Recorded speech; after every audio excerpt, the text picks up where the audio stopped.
Muitas vezes, um serviço prestado, pelo melhor que ele seja feito, pode trazer um retorno negativo para o profissional por parte do cliente que não está familiarizado com o lado tecnológico. Prazer, eu sou o Léo Paulino e você está no canal Antenas BHZ.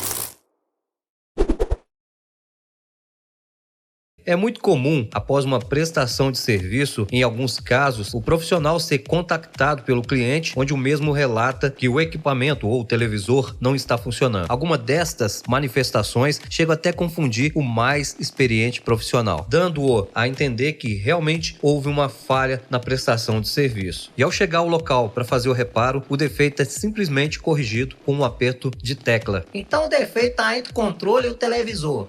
Pode ter razão. Para fazer o retorno à casa do cliente após uma prestação de serviço, alguns profissionais editam regras. Regras essas baseadas no Código de Defesa do Consumidor e, claro, dentro do período da garantia vigente. A mais comum de se ver é a seguinte: se o defeito for ocasionado pela falha na prestação de serviço do profissional, ele tem como obrigação de fazer todo o reparo sem nenhum custo adicional para o cliente. Claro que a garantia tem limitações e só cobrirá o defeito específico. Isso quer dizer, por exemplo, um profissional foi contratado para reconfigurar um equipamento televisor. No dia seguinte, a antena tomba no telhado em função de um vento forte e o cliente fica sem sinal. São duas situações diferentes. Porém, se o defeito for provocado por uma incapacidade do cliente no manuseio do equipamento, nada mais justo do que pagar novamente para o defeito ser sanado. Alguns profissionais podem até não cobrar. Agora, outros profissionais voltarão a cobrar pelo retorno à casa do cliente. Uma das principais causas que levam muitos clientes que não são familiarizados com o lado tecnológico em retornar o contato para um profissional é essa mensagem aí. Por esse motivo, para você que é usuário, não ter custos adicionais, é importante fazer uma verificação antes de entrar em contato com o prestador de serviço. No vídeo de hoje, eu vou apresentar alguns botões de controles com alguns nomes e simbologias que você pode apertar para tentar retornar o sinal, imagem e áudio do seu televisor.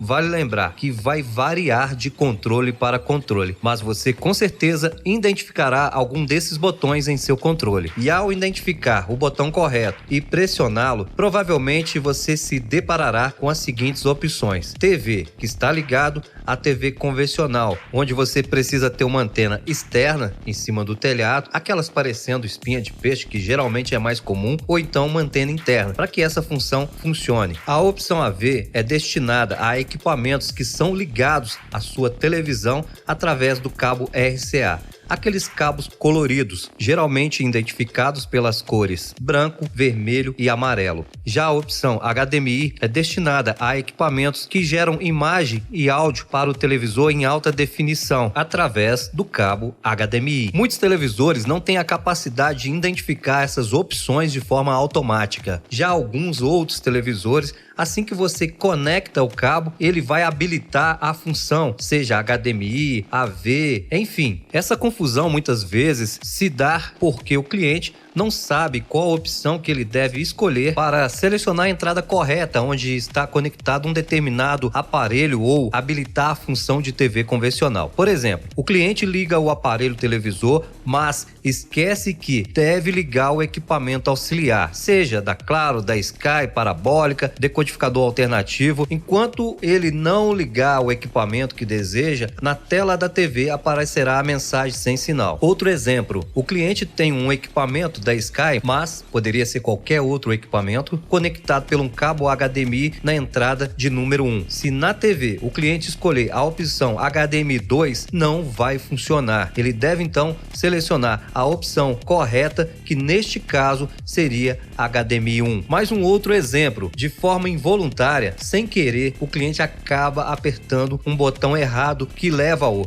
para a opção AV. Quando ele for tentar assistir à TV convencional, vai aparecer a mensagem sem sinal, levando-o a crer que o defeito está na antena. Para corrigir, ele terá que selecionar a função TV. Então, são exemplos mais comuns e espero que com esse vídeo eu tenha te ajudado.